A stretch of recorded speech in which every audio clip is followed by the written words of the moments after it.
के चरणों में कोटि कोटि प्रणाम, मैया पार्वती के चरणों में कोटि कोटि प्रणाम, सभी देवी देवताओं के चरणों में कोटि कोटि प्रणाम। दोस्तों, आप सभी के बीच में बहुत ही प्यारा शिव चर्चा गीत गाने जा रही हूँ। अगर आप सभी को अच्छा लगे तो वीडियो को लाइक शेयर एंड कमेंट कीजिएगा और चैनल पर नए होंगे तो चैनल को प्लीज सब्सक्राइब जरूर कीजिएगा। दोस्तों,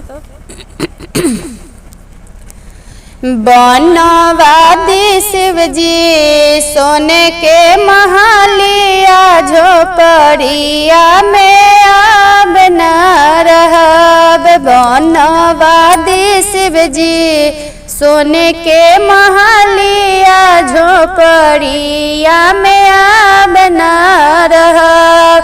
अब न रहब जी, अब न रहब, अब न रहब जी, अब न रहब।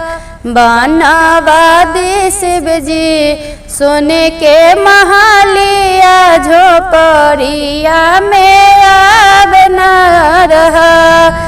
कहले तो रहली शिव जी को ठाया टारी बा, कहले तो रहली शिव जी को ठाया टारी बा।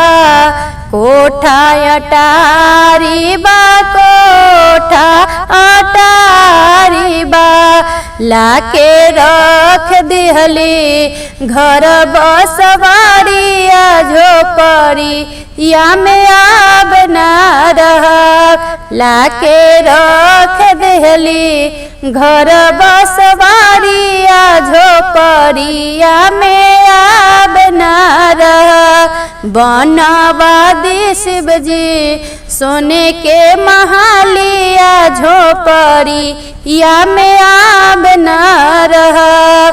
कहले तो रहली शिव जी 56 रंग भोग हो, 56 रंग भोग हो, 56 रंग भोग हो। रोज खियावतारी भंगिया धतूरिया, झोपड़िया में अब न रहब। रोज खियावतारी भंगिया धतूरिया, झोपड़िया में अब न रहब। बनवादी शिव जी सोने के महालिया, झोपड़िया में अब न रहब। कहले तो रहली शिव जी सोनावा के हार देहब, कहले तो रहली शिव जी सोनावा के हार देहब। सोनमा के हार देहब, सोनामा के हार देहब। ओहिरावतारी नाग विषधरिया, झोपड़िया में अब न रहब। पहिरावतारी नाग विषधरिया, झोपड़िया में अब न रहब। बनवादी शिव जी सोने के महालिया, झोपड़िया में अब न रहब। कहले तो रहली शिव जी लहंगा पटोर देहब, कहले तो रहली शिव जी लहंगा पटोर देहब।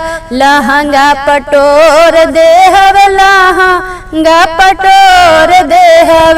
पहिरावतारी फटली लुगारिया, झोपड़िया में अब न रहब। पहिरावतारी फटली लुगारिया, झोपड़िया में अब न रहब।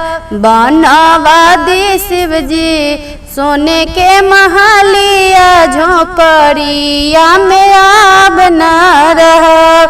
बनवादी शिव जी सोने के महालिया, झोपड़िया में अब न रहब।